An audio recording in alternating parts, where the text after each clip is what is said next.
मेरा नाम doctor VK. Rajoria है। मैं न्यूरोसर्जन हूँ।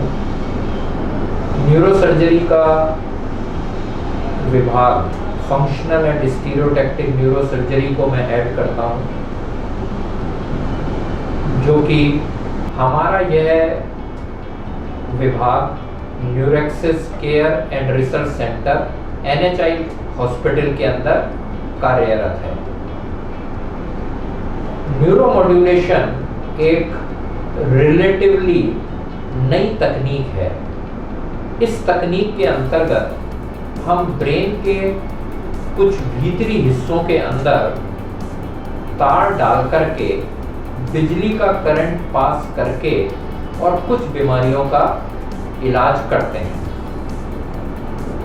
एक बीमारी होती है पार्किंसंस डिजीज, जिसके अंदर की मरीज के हाथ और पैर हिलते रहते हैं, चलने में दिक्कत आ जाती है, हाथ पैरों में अकड़ाहट होती है। इसी तरीके से दूसरी बीमारियां होती हैं, जैसे डिस्टोनिया, जिसमें हाथ पैर अकड़ जाते हैं, मिर्गी के दौरे जो कि दवाइयों से कंट्रोल नहीं होते हैं, हाथों का और पैरों का हिलना जिनको कि असेंशियल ट्रेमर्स कहते हैं, और भी कई इस तरीके की बीमारियां होती हैं जो यदि दवाइयों से नहीं काबू आ पा रही हों या दवाइयों के साइड इफेक्ट हों, तो उन बीमारियों को हम लोग ब्रेन के भीतरी हिस्से में तार डाल के और इलाज कर सकते हैं। इस तकनीक को न्यूरोमॉड्यूलेशन कहा जाता है।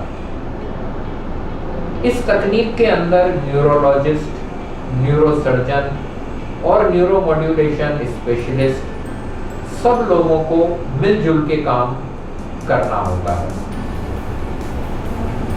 ब्रेन के जिस हिस्सों में हम लोग तार डालते हैं, ये ब्रेन के बहुत ही छोटे हिस्से होते हैं, ब्रेन के बहुत ही भीतर होते हैं, तथा जिनका की आकार केवल 4 या 6 मिलीमीटर के लगभग होता है।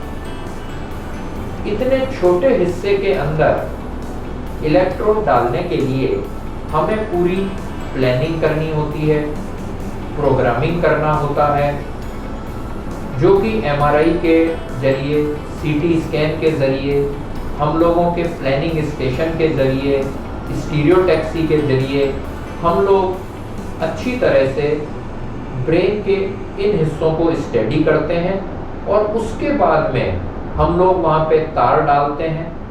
उस तार को फिर एक पेसमेकर से कनेक्ट कर दिया जाता है, जो कि मरीज के शरीर में ही अंदर ही अटैच कर दिया जाता है। उसके बाद में बिजली के करंट को, उसकी तीव्रता को, उसकी फ्रीक्वेंसी को कंट्रोल किया जाता है, जिसे कि प्रोग्रामिंग कहते हैं।